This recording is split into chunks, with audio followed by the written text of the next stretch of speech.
loves you. And I assure you that we have never allowed one moment for you to be forgotten.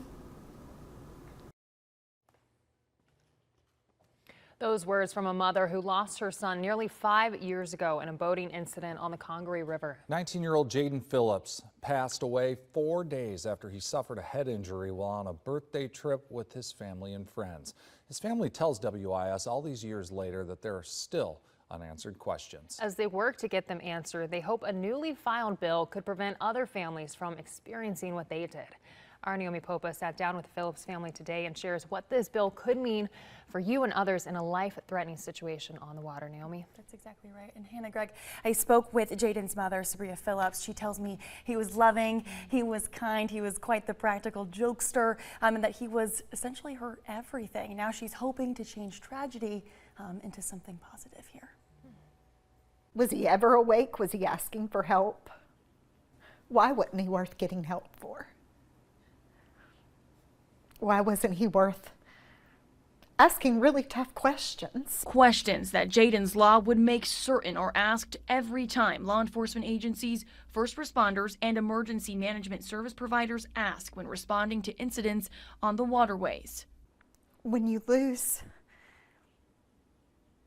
a child, you lose the deepest, innermost part of your being. The Phillips family argues Jaden lost valuable time because additional emergency response crews were needed besides those who arrived first.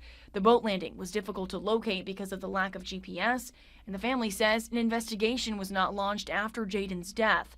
All factors, his mother say, went into the creation of Jaden's Law. It's just a very simplistic way to ensure that those without voices are protected. If someone is unconscious, if someone is deceased, an investigative process must occur. The bill would change the requirements for 911 providers when a specific boating accident occurs.